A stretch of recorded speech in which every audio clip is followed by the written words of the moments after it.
ಮೇಲೆ ಅಜ್ಜಿ ಫಸ್ಟಿಂದಲೇ ಫಸ್ಟಿಂದಲೇ ಒಂದು ಕತೆ ಹೇಳಿ ಫಸ್ಟಿಂದೇ ಹೇಳ್ಬೇಕಾ?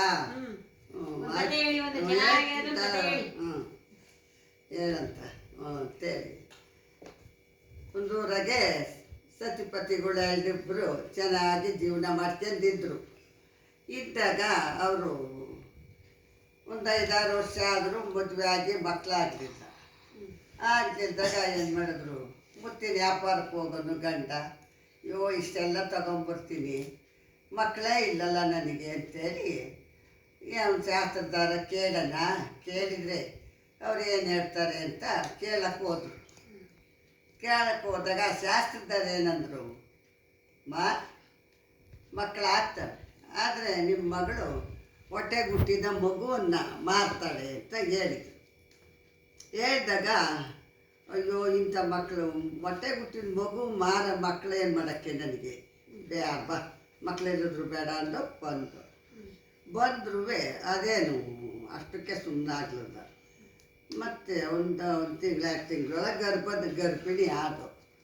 ಗರ್ಭಿಣಿ ಆಗಿ ಆಮೇಲೆ ಎಂಥ ಕೆಲಸ ಆಯ್ತು, ನಾವು ಕೇಳಿದ್ದು ಒಂದಾಯ್ತು, ಇದು ಆಗಿತ್ತು ಒಂದಾಯ್ತು. ಎಲ್ಲಿ ಹೊಟ್ಟೆ ಹುಟ್ಟಿದ್ದ ಮಗುನ ಮಾರ್ತಾಳೋ, ನೋಡಿದಾರೆ ಏನಂತಾರೆ ಜೀವನ, ಪ್ರಪಂಚ ಯಾವ ಸುಮ್ಮನೆ ಇರ್ತಿತ್ತೆ ಅಂತೇಳಿ ಇವರು ಗಂಟ ಹೆಂಡತಿಗೆ ಚಿಂತೆ ಒಳಗೆ ಕಾಲ ಕಟ್ಕೊಂಡು. ಆದರೂ ಏನು ಮಾಡಿದ್ರು, ಎಲ್ಲಾರೇ ಹೋಗಿ 9 ತಿಂಗಳು ತುಂಬ ಹೊತ್ತಿಗೆ ಎಲ್ಲಾರೇ ಹೋಗಿ ಬೇರೆ ಊರಿಗೆ ಜಾಗಿ ಹತ್ಲ ಬಿಟ್ಕಿಟ್ಟು ಬಂದುಬಿಡೋಣ ಅಂತೇಳಿ ಅಂತಾರೆ. ಏನು ಮಾಡಿದ್ರು, ನಿಮ್ಮ ಹೆಂಡತಿ ಸತ್ತೋಗ್ತಾಳೆ ಅಂತಲೂ ಬೇರೆ ಹೇಳಿದ್ರು. ಆವಾಗ ಏನು ಮಾಡಿದ್ರು, ಹೋದ್ರು ನೆಡ್ಕೊಂಡು ಹತ್ರ ಯಾವುದೋ ಒಂದು ದೇವ್ರಿಗೆ ಹೋಗಿ ಬರೋಣ ಅಂತೇಳಿದ್ರು. ಹೋದ್ರು ದೇವಸ್ಥಾನಕ್ಕೆ ಅಂತ ಸಂಜೆ ಹೊತ್ನಾಗ ಹೋದ್ರು. ಒಂದು ಸ್ವಲ್ಪ ದೂರ ಹೋದಾಗ ಒಂದು ಹಳ್ಳಿ ಸಿಕ್ತು. ಹಳ್ಳಿ ದೇವಸ್ಥಾನದ ಹೋಗೋದ್ರಾಗೆಲ್ಲ ಈಕಿಗೆ ಹೆರಿಗೆ ನೋವು ಶುರುವಾಯ್ತು. ಹೆರಿಗೆ ಆದೋ ಮಗ ಮುಂದಕ್ಕೆ ಬಿತ್ತು, ತಾಯಿ ಹಿಂದಕ್ಕೆ ಬಿತ್ತು ಸತ್ತೋದಾಗ ಅಯ್ಯೋ ದೇವ್ರಿ ಎಂಥ ಕೆಲಸ ಆಯ್ತು, ಸತ್ತೋಗ್ಬಿಟ್ಲಲ್ಲ ನನ್ನ ಹೆಂಡತಿ, ನಾನು ಬೇಡ ಅಂದರೂ ಕೇಳಲಿಲ್ಲ, ಆದರೂ ಆಗಲಿ ಅಂತ ಹಠ ಮಾಡ್ದೋ, ಈಗ ಇಂಥ ಕೆಲಸ ಆಯ್ತಲ್ಲ, ನಾನು ಹೆಂಗೆ ಮಾಡೋದು ಹೆಂಗೆ ಬಿಟ್ಟೋದು ಅಂತೇಳಿ ಅವ್ನು ಚಿಂತೆ ಆಯ್ತು. ಆದರೂ ಮಗು ತಾಂಡ ಹೆಂಡತಿ ದಪ್ಪನ ಮಾಡ್ದ, ಬಂದ ಊರಿಗೆ. ಬಂದು ಊರಿಂದ ಹೊರಗೆ ನೋಡೋಣ ಇದೊಂದು ಇದೊಂದು ನಿರ್ಬಂಧನ ನಾನು ತಪ್ಸೋಣ ಅಂತೇಳಿ ಅವನೇನು ಮಾಡ್ದ, ಊರಿಂದ ಹೊರಗೆ ಒಂದು ಒಂಟಿ ಕಂಬ ಕಟ್ಟಿಸಿದ. ಕಂಬದ ಮೇಲೆ ಒಂದು ಮನೆ ಕಟ್ಟಿಸಿದ. ಮನೆ ಕಟ್ಟಿಸಿ ಆ ಮನೆಗೆ ಒಬ್ಬ ದಾಸಿಯ ಕರ್ಕೊಂಬಂದ. ನಾನು ಏನು ಬೇಕು ನಿನಗೆಲ್ಲ ಸಪ್ಲೈ ಮಾಡ್ತೀನಿ, ನೀನು ಈ ಮಗುನ ಹಿಡ್ಕೊಂಡು ಒಂಚೂರು ಸಂಪಾದನೆ ಮಾಡು. ಆಕೆ ಮದುವೆ ಮಾಡಿದರೆ ತಾನೇ ಮಕ್ಕಳ ಮಾರೋದು, ಮದುವೆ ಮಾಡ್ದಂಗೆ ಆಕೆ ಪ್ರೀತಿಯಿಂದ ನೋಡ್ಕೊಳ್ತೀನಿ, ನೀನು ಅಷ್ಟು ಮಾಡು, ನಿನಗೇನು ಬೇಕಾದರೂ ನಾನು ಅದ್ಭುತ ಸಹಾಯದಿಂದ ನಿನಗೆ ಮೇಕೆ ಕೊಡ್ತೀನಿ ಅಂತೇಳಿ ಹೇಳ್ತ. ಆಯಿತು ಅಂತಂದು ಅಯ್ಯಮ್ಮ ಓದು ಅದ್ಭುತ ಸಹಾಯದಿಂದ ಮಗುನು ಆಕೆನೂ ಮೇಕ್ಬಿಟ್ಟು. ಅವಾಗೇನು ಆಸ್ತಿ ಬಿಲ್ಡಿಂಗ್ ಇಲ್ಲ ಮತ್ತೊಂದಿಲ್ಲ, ಮೇಕ್ಬಿಟ್ಟು. ಆವಾಗ ಏನು ಬೇಕಾದ್ರೂ ಬೆಳಿಗ್ಗೆ ಹೋಗೋದು ಕೇಳೋದು, ಏನಾರ ಬೇಕಾ, ಬೇಡ ಬೇಕಾದ್ರೆ ಇಸ್ಕೊಂಡೋಳು, ಬೇಡ ಆದರೆ ಇಲ್ಲ. ತಟ್ಟಿ ಒಳಗಿಟ್ಟು ಮೇಕೆ ಹಗ್ಗ ಹಾಕಿ ಎಳ್ಕೊಂಡಂಗೆ ಮಾಡಿ. ಇದೇ ಥರ ಮಗ 1 ತಿಂಗಳು 2 ತಿಂಗಳು 3 ತಿಂಗಳು ಅಂಥೇಳಿ ಭಾಳ ಚೆನ್ನಾಗಿ ಮಗ ಸಾಕಿದೋ ಅಯ್ಯಮ್ಮ. ಸಾಕಿದೋ ಶಾಲೆ ಪೋಷಣೆ ಮಾಡಿದೋ ಚೆನ್ನಾಗಿ 1 ವರ್ಷ 2 ವರ್ಷ ಅನ್ನೋದು 7-8 ವರ್ಷದ ಹುಡುಗಿ ಆಯ್ತು. ನೋಡಿದ್ರು ಬೆಳಗ್ಗೆ ಸಾಯಂಕಾಲ ಅಪ್ಪ ಬಂದು ನೋಡೋನು, ಏನಾರು ಬೇಕಾದ ಕೊಡೋನು. ಭಾಳ ಸುಂದರವಾದಳು ಹುಡುಗಿ. ಆವಾಗ ಏನು ಮಾಡಿದ್ರು, ಸರಿ ಹಿಂಗೆ ಇದ್ರೆ ಆಗಲ್ಲ ಅಂತೇಳಿ 12 ವರ್ಷ ಆಯ್ತು. ಮತ್ತೆ ಒತ್ತಿ ಬಾ ಅಂದರೆ ಜಾವಕ್ಕೆ ಬಂದವು, ಚೆನ್ನಾಗಿ ಬಂದವು, ಸಾಕಾಣಿಕೆ ಚೆನ್ನಾಗಿ ಬಂದವು. ಆವಾಗ ಏನು ಮಾಡಿದರು,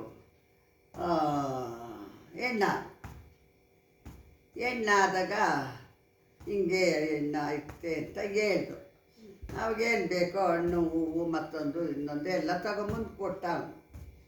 ತಗೊಂಬಂದು ಕೊಟ್ಟಾಗ ಎಲ್ಲ ಆರತಿ ಮಾಡ್ದ ಕುಂಡಿಸ್ದ ಎಲ್ಲ ಮಾದ ಆರತಿ ಮಾಡಿ ಚೆನ್ನಾಗಿ ನೋಡ್ಕೊಂಡು ದಿನ ತಲೆ ಬಾಚೋದು ಎಣ್ಣೆ ನೀರು ಹಾಕೋದು ಉಂಗುಡ್ಸೋದು ಎಲ್ಲ ಮಾಡ್ದು. ಆ ಸುಂದರವಾಗಿರೋದ್ರ ಜೊತೆಗೆ ಇನ್ನಷ್ಟು ಸುಂದರಿ ಆಗ್ಬಿಟ್ಟು ಎಲ್ಲಿ ಹೋಗಂಗಿಲ್ಲ ಬರೋಂಗಿಲ್ಲ, ಎಲ್ಲ ಸಪ್ಲೈ ಮಾಡ್ತಾನೆ. ಮುತ್ತಿನ ವ್ಯಾಪಾರಕ್ಕೆ ಹೋಗೋನು, ಅಲ್ಲಿಂದ ಬಂದು ಕೂಡಲೇ ಎಲ್ಲ ತಗೊಂಬಂದು ಕೊಡೋನು. ಭಾಳ ಚೆನ್ನಾಗಿ ಇಟ್ಕೊಂಡ.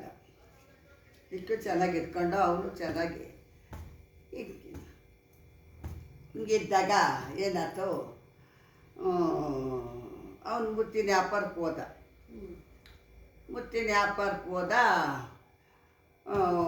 ಊರಿನ ರಾಜ ಮಗ ನಾನು ಬೇಟೆ ಆಡಕ್ಕೆ ಹೋಗ್ತೀನಿ ಅಂದ. ಅವಾಗೇನು ಮಾಡ್ತು, ಏನು ಮಾಡಕ್ಕ ನಿನಗೆ ಈ ಚಿಕ್ಕ ವಯಸ್ಸಿಗೆಲ್ಲ ಬೇಟೆ, ನಿಮ್ಮ ಅಪ್ಪಾಜಿ ಹೋಗ್ತಾರೆ ಬರ್ತಾರೆ ಮತ್ತೆ ಯಾಕೆ ನಿನಗೆ ಅಂತೇಳಿ ಅವಯಮ್ಮ ಜೋರು ಮಾಡಿ ರಾಣಿ.